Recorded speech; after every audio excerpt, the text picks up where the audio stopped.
Content warning. Check the show notes for more information.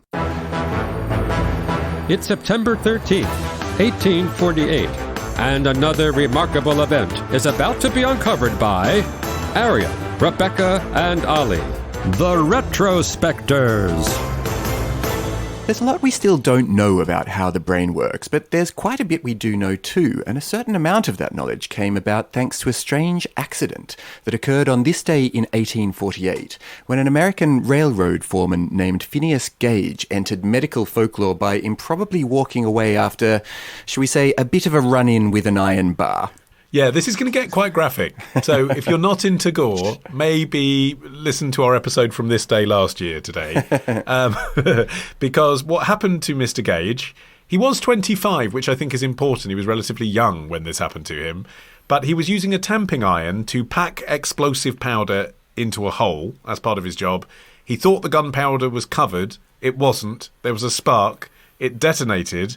And a 43-inch long rod of iron, which was over an inch thick, shot up from underneath, penetrated his left cheek, skewered his brain, and exited through his skull, landing several dozen feet away. Yeah, smeared with blood and brain matter. Thanks, Rebecca. As you might. Don't say I didn't warn you. As you might expect. We got it. We had that in our minds. I just want you to add that to your mental picture. And of course, his whole crew are looking on in astonishment. Nobody really knows what's happened. Obviously, the iron bar isn't sticking out of his head. It's dozens of feet away, so nobody's quite sure what happened. He appeared briefly to experience a convulsive fit, but within a few minutes, he was able to speak and get to his feet. And he actually remained conscious as a cart took him to his hotel, which is where a doctor, Dr. Edward H. Williams, found him sitting 30 minutes later.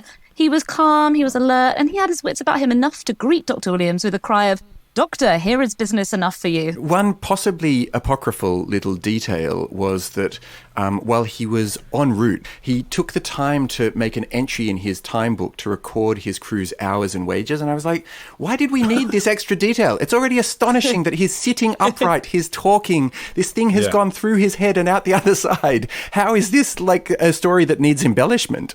I suppose the fact that he was still able to think about work and that he still kept a sense of humour despite, one presumes, the enormous pain he was in. I mean, he is described in some accounts as pain-free, but it's pain-free in the context of having just had an iron bar exit his skull. Right.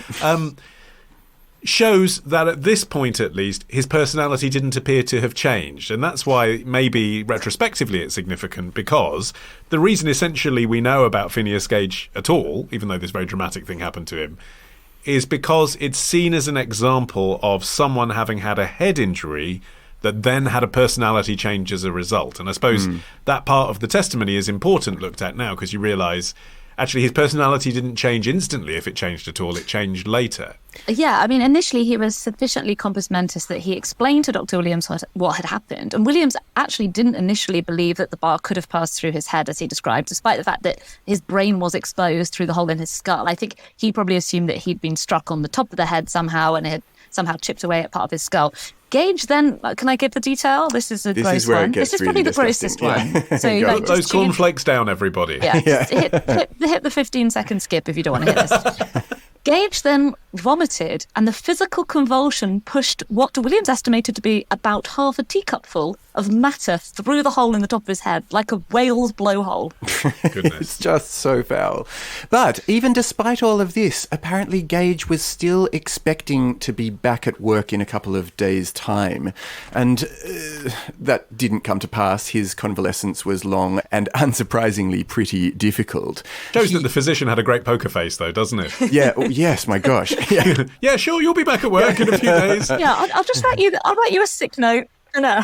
But apparently the next day his mother and his uncle, who had been summoned from their native Lebanon, New Hampshire, turned up, and he still recognised them. So he was still in control of his faculties at this stage.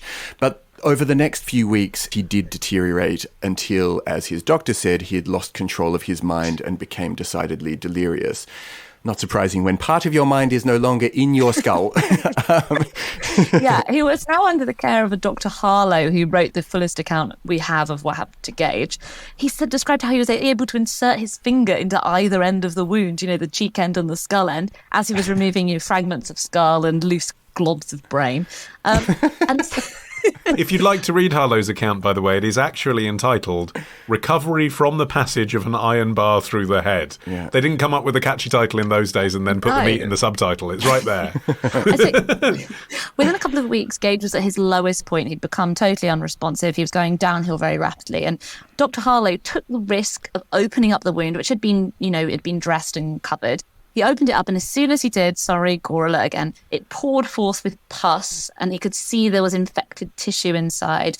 And by releasing the pus from it turned out was an abscess, he probably saved his life, and he applied caustic to the infected tissue to kind of burn it away rather than trying to cut it away, which would probably have caused a fatal hemorrhage. Yeah.